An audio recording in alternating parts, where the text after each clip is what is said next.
Hello, everybody. My name is Aarushi Kumar. I'm a senior at Kittleon High School in New Jersey, and today I'll be talking about my research project, Prototype for Preventing Carpal Tunnel Syndrome. And my mentor for this project was Benjamin Smith. Here's my research question. How can tracking repetitive motion through sensors and providing feedback to computer users in office settings assist in the early detection and prevention of the development of carpal tunnel syndrome, or CTS? So why did I choose this research project? So this is me. Since about a year and a half ago, I've been dealing with CTS in my wrist. There could be numerous reasons why it started, maybe from working on my computer for school assignments, drawing on my iPad, or playing on the fencing team. In all these activities, I've been overexerting my hands for hours. My dad works in IT and my mom in tax, so there are people in my life who spend all day working on their computers for work. These types of working environments can cause problems all over the body, from the wrists, neck, back, hips, and knees that can alter somebody's life. This was my main motivation for my research project. I wanted to find a solution that tackles one of these conditions and helps people take care of their health. Here's my background information. So what is CTS? CTS is a condition that affects the carpal tunnel in the wrist. The carpal tunnel houses 9 flexor tendons and the median nerve that passes through it. CTS is caused by the median nerve being compressed, whether from pressure, mechanical trauma, blood flow restriction, genetic factors, prior health conditions, or other factors. Common symptoms include weakness in grip, pain or numbness, and burning and tingling in the fingers. CTS in the workplace.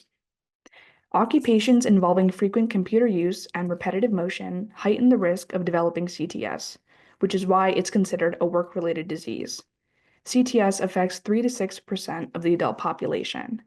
It is one of the most common entrapment neuropathies, which means it's a condition where the peripheral nerve is compressed by other body parts. And in this case, the peripheral nerve is the median nerve being compressed by the carpal tunnel. Initial symptoms. CTS most commonly appears when the hand is resting.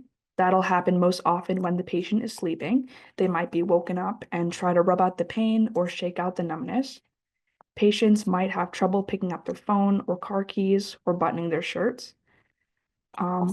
So these early signs can be mistaken for clumsiness as the patient's grip worsens, and fine motor skills will also be obstructed. Gaps in early detection. A doctor will check for CTS using provocative tests, which are physical tests to provoke obvious symptoms. Once a patient tests positive, the doctor performs electrodiagnostic tests. Doctors that use only electrodiagnostic tests greatly increase misdiagnoses, so it's important to perform both. 70% of patients receive an incorrect diagnosis. A large amount of false positives leads to many patients seeking surgery when they don't need to, causing ineffective treatments, delayed recovery, and unnecessary medical expenses. Here are my methods. Here is my design process for this project. Based on existing technologies I looked into through my research, I believe that a physical sensor will be able to measure the data in real time. I used a muscle sensor to sense activity from the forearm muscles connected to the fingers. And I also created an app model for users to access their information and find non-surgical methods to mitigate CTS. A health mobile app can be a convenient way for people to keep track of their health and make changes to mitigate CTS based on their personal goals. Here's the sensor. I use the 2.0 MyAware muscle sensor and the Arduino Uno microcontroller, as you can see in these two pictures. This sensor measures surface electromyography, or SEMG. It's a non-medical procedure that is used to access activity through the muscle's electrical potential. This electrical potential is created as the brain sends an electrical signal to the muscles by recruiting motor units, which are muscle fibers that generate force. The greater the flex, the more motor units are activated, increasing the electrical activity. This sensor can accurately collect the data while accounting for when a user is typing or not using SEMG. This sensor, as you can see in this picture, is applied to the user's forearm and then is connected to a computer to process the data. User feedback. The next part is the user feedback through my app. To make sure the sensor only collects data when someone is typing on a computer, the user will click the work session button, as you can see on the home screen of my app design. That indicates the sensor to begin collecting data. The features on the app include a session analytics tab that includes graphical information of the data and the elapsed time of the sensor for the most recent work session. Once the elapsed time has crossed the 30-minute threshold, it will send an alert, notifying the user to take a break. This is because the recommended break time to reduce the risk of CTS is 30 minutes, which allows your hands and wrists to rest and will relieve tension from repetitive motion on the median nerve. The last part of the app includes a page of suggestions for exercises with articles and videos to relieve tension so the user can get right back to work. Here are my flowcharts for the app design. I made these in Canva as a proof of concept for the app. I've displayed the features for the work session button, the SEMG sensor, the work session history, and the suggestions page. Here are the additional tabs of the app, which are the suggested non-medical exercise and information on the suggestions screen to the left, and a history screen of each new work session and the information on each screen on the right side. Here are the results of my sensor.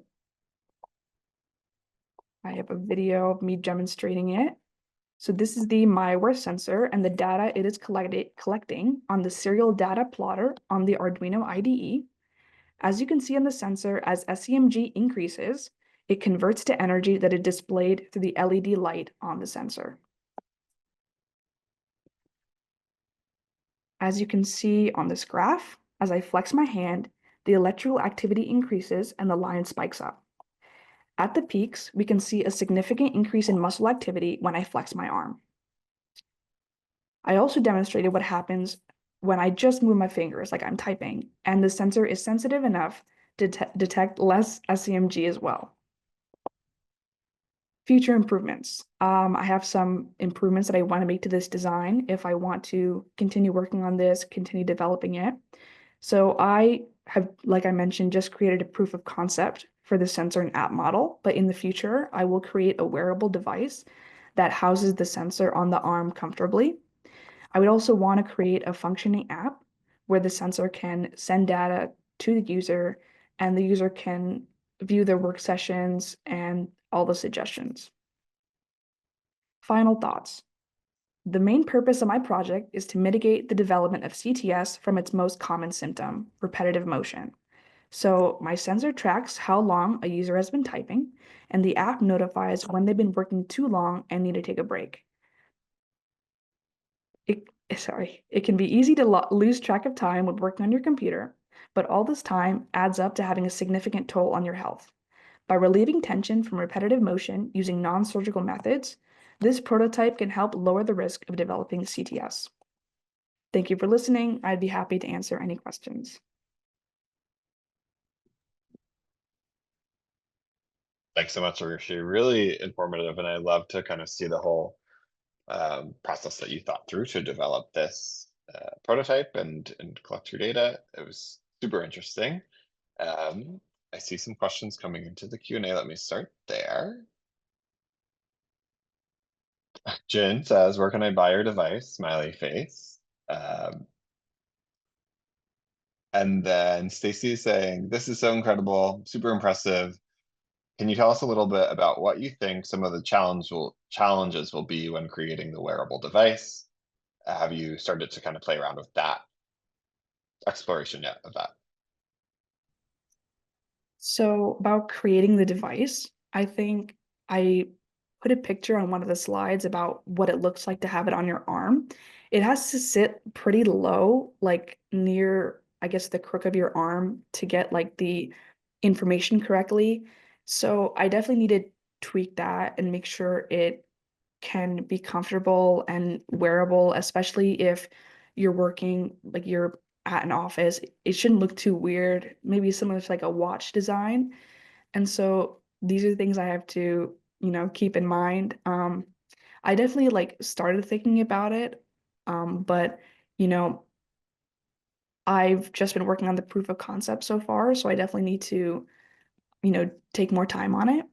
And related to the app design, as I was saying, I've only created the flowcharts and what it would look like, but I have started like looking at different options I have to create an app. It is a lot of work, and a lot of time I need to spend on it, but the planning I've done so far will be really helpful, and I think I have everything prepared to get started, and I think that's really important so far. Yeah. Great. Few more questions. One is from Victoria. She says, "This is so cool. Do you know how long of a break people need to take in order to significantly mitigate CTS?" Well, 30 minutes is the recommended break time. I think in those 30 minutes you should definitely take the time to like stretch, and like there are many different like videos and articles online about like the best ways to reduce that tension. But just being aware of these things and recognizing, okay, I need to take a break, that is also a big step. And you can see that in a lot of different workplace related conditions. Somebody might have back issues, and that could really just because they are sitting for too long. If they simply got a notification every 30 minutes to just walk up and take a little walk around, that could actually significantly decrease that sort of back pain. And so I think this app design is probably the most important part of this project, and just like notifying and giving users the information they need to take care of themselves is will be pretty significant for decreasing this condition. Very cool. And I think, like you mentioned, it's a really kind of interesting uh, set of problems, right? About all of these things that people can experience from the way that they work behind computers all day long, and the different kind of impacts that can have on the body, and this whole kind of category of um, medical issues that could come out of that. So yeah, it's super interesting. Um, Jin also asked, how do people who currently have CTS treat it? There are, I'd say, surgeries to do it. It's called carpal release syndrome, or sorry, surgery, carpal release surgery. Um, and that is basically just kind of how CTS is started. It's because the median nerve is being compressed. So the surgery just involves loosening that tension, kind of opening it a bit. I can show you I wonder if I can go back to the slide. Is it white? Yes. Nope, that's not it. Here. You can see in these like diagrams at the bottom, this is kind of what it looks like being compressed. I don't know if you can see my mouse, but what that surgery will just do is it will open it back up again. And so it's a pretty successful surgery. So that's kind of the best way to do it. But if you're starting to feel that pain, then physical therapy is also a really good idea. Gotcha. Great. Um, if you can go to one of the slides that has like one of the graphs that it produces.